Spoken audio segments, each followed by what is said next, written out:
Combien de temps devons-nous dormir pour optimiser la longévité et le bien-être? Une moyenne de 7 à 9 heures est considérée comme suffisamment longue, sauf pour ceux qui sont génétiquement bénis et qui peuvent se contenter de beaucoup moins. Cela dit, ce n'est pas seulement les heures que nous passons au lit, mais aussi la qualité de notre sommeil qui compte. Qu'entendez-vous par qualité de sommeil et pourquoi est-ce important? La qualité signifie que nous disposons de suffisamment de différents types de sommeil. Sommeil profond, sommeil paradoxal et sommeil léger. Tout cela est très important en termes de longévité. Pendant le sommeil profond, notre corps et notre cerveau sont détoxifiés, nos souvenirs sont créés et nos tissus sont réparés. Le sommeil profond calme également l'inflammation.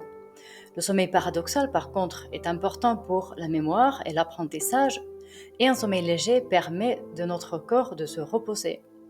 Un sommeil de bonne qualité signifie donc avoir de bonnes portions de chaque forme de sommeil, ce qui aide à réparer et détoxifier tout notre corps, améliorer la santé cérébrale et remarrer et réinitialiser la mémoire et l'apprentissage pour le lendemain.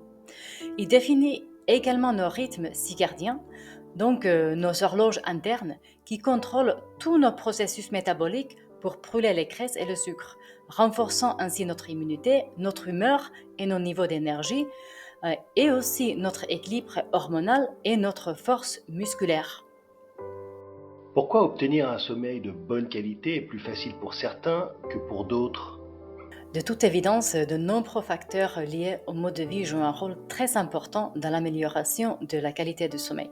Mais il existe également diverses variations génétiques, appelées des polymorphismes, qui jouent un rôle dans la facilité avec laquelle il est possible d'avoir un sommeil profond suffisamment et aussi avec quelle facilité le rythme du sommeil peut être perturbé.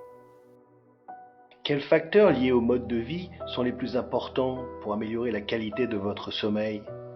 Un cycle éveil-sommeil régulier est très important, ce qui signifie que vous devez vous coucher à peu près à la même heure et vous réveiller à la même heure en semaine et aussi le week-end. Certaines personnes sont génétiquement plus sensibles aux perturbations de leur routine de sommeil. Si vous en faites partie, il est d'autant plus important de respecter un rythme régulier. Vous devez également avoir une routine du soir apaisante, donc évitez les choses trop dérangeantes et stressantes en soirée, comme un conflit, des lumières vives, de la musique forte, etc. Le matin, par contre, vous devez vous exposer à une lumière du jour, à lumière vive, pendant la première heure après le réveil. Bougez votre corps, au moins un tout petit peu, et peut-être même prendre une douche froide qui booste les mitochondries et stimule la production du cortisol, qui signalera à votre horloge interne qu'il fait jour et qui relancera de votre propre métabolisme. Et la fameuse lumière bleue a-t-elle un impact sur la qualité du sommeil? Oui, absolument. Surtout si votre corps a des difficultés à maintenir l'équilibre de vos niveaux de la mélatonine, qui est votre hormone du sommeil. Il existe également plusieurs polymorphismes qui pourraient rendre plus facile ou plus difficile l'obtention d'une quantité suffisante de la mélatonine disponible, afin de favoriser de bonnes nuits de sommeil. Ainsi, en particulier pour les personnes présentant ces polymorphismes, il est recommandé d'utiliser des lunettes bloquantes la lumière bleue après la tombée de la nuit ou même d'éviter complètement les écrans lumineux, en particulier très près de l'heure du coucher. De plus, le matin, il est conseillé de manger les aliments contenant du tryptophane qui favorise la production de la sérotonine étant le précurseur de la mélatonine, et également consommer les aliments favorisant la méthylation. De plus, l'exposition à la lumière du jour, comme on a discuté, au réveil peut être très utile. Est-ce que l'hypoxie, la mauvaise oxygénation du sang, ou encore l'apnée du sommeil, ou bien même le grincement des dents peuvent détériorer la qualité de notre sommeil? Oui, ils peuvent tous sérieusement nuire à la qualité du sommeil. L'hypoxie, parfois mesurée par les montres connectées, peut favoriser l'apnée du sommeil et le grincement des dents. Aussi, le syndrome dit les jambes sans repos est lié à la fois à la hypoxie et à l'apnée du sommeil. Seuls ou cumulés, ils peuvent diminuer considérablement la qualité du sommeil et en provoquant un sommeil agité, des réveils nocturnes et du stress, et donc diminuer le sommeil profond, celui qui est le sommeil réparateur. Ce sont toutes des conditions qui deviennent de plus en plus courantes avec l'âge, et en fait, l'apnée du sommeil liée à l'hypoxie est étonnamment courante chez les femmes ménopausées, et l'apnée du sommeil seule est aujourd'hui la maladie non transmissible qui connaît la croissance la plus rapide. Que pouvons-nous faire dans ces cas? Le plus important, s'il s'agit d'apnée du sommeil, elle doit d'abord être diagnostiquée, bien évidemment. Ensuite, le taping buccal, une technique qui consiste à utiliser du ruban adhésif pour maintenir la bouche fermée pendant le sommeil, pourrait être utile, mais aussi la gestion du stress de multiples manières en fonction de la situation est très important. Également sur le plan de la nutrition, il est important de soutenir la méthylation, le bon fonctionnement mitochondrial et le statut en fer. De plus, une alimentation pauvre en glucides, surtout le soir, pourrait être bénéfique, ainsi qu'une perte de poids si cela est approprié. L'apprentissage de techniques de respiration, et respiration optimale, bien évidemment, pourrait également être utile car l'hypoxie est particulièrement liée au resserrement de voies respiratoires supérieures. Je pensais qu'un repas riche en glucides le soir améliorerait mon sommeil. N'est-ce pas le cas? Pas vraiment, parce qu'un repas riche en glucides pourrait perturber un sommeil réparateur, donc le sommeil profond. Cela pourrait vous réveiller au milieu de la nuit car le cerveau pense qu'il a faim.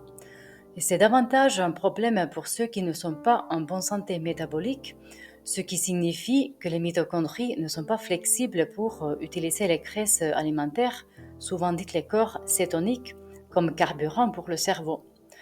Un repas riche en glucides le soir retient également l'eau et donc il peut provoquer une rétention qui pendant la nuit peut se manifester par le besoin pour aller aux toilettes.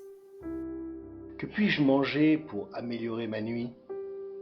Tout d'abord, les aliments riches en glucides dont on a discuté devraient être consommés de préférence au déjeuner ou le matin et toujours avec des protéines et des graisses de bonne qualité.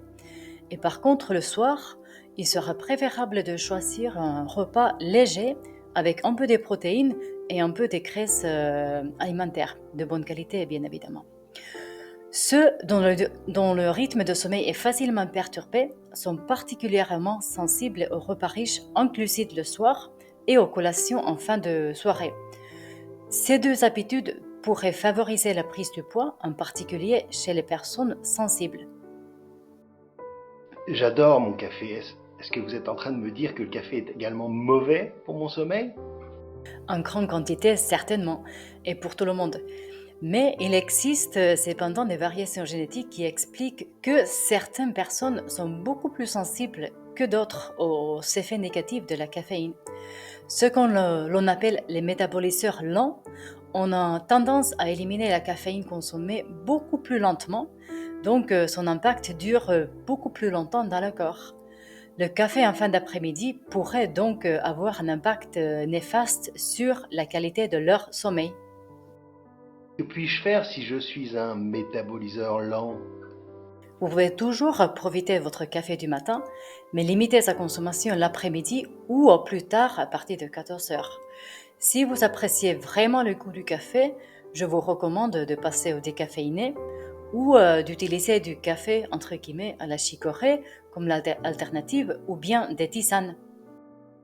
J'ai facilement des réactions allergiques. Comment cela peut-il affecter mon sommeil? Les réactions allergiques sont souvent inflammatoires et l'inflammation perturbe la bonne qualité du sommeil. Cela augmente la production du cortisol, ce qui peut perturber la régularité de la nuit en ajoutant des courts réveils tout au long de la nuit. De plus, les réactions allergiques activent très souvent la production d'histamine pour contrer la réaction inflammatoire. Mais l'histamine peut aussi perturber le sommeil et provoquer des réveils précoces vers 3 heures du matin, ainsi que des difficultés à se rendormir. J'ai aussi mal au dos, souvent après une séance d'entraînement. Est-ce que cela dégrade également la qualité de mon sommeil? Oui, malheureusement, et pour les mêmes raisons. En outre, cela peut perturber le sommeil en raison d'un métabolisme perturbé des neurotransmetteurs. Tout ce qui est stressant pour l'organisme augmente la production du cortisol, ce qui impacte la chaîne de neurotransmetteurs et notamment le fonctionnement du neurotransmetteur calmant GABA. Un test ADN peut-il être utile si je souhaite améliorer mon sommeil? Oui, bien sûr. En connaissant votre empreinte génétique individuelle, vous serez en mesure de voir où se situent génétiquement vos problèmes de sommeil les plus importants. Il aide à cibler les facteurs liés au mode de vie, à la nutrition et aussi à identifier certains suppléments dans les domaines qui ont vraiment besoin de renfort. Cela permet d'économiser du temps et de l'argent et donne le plus souvent des meilleurs résultats durables.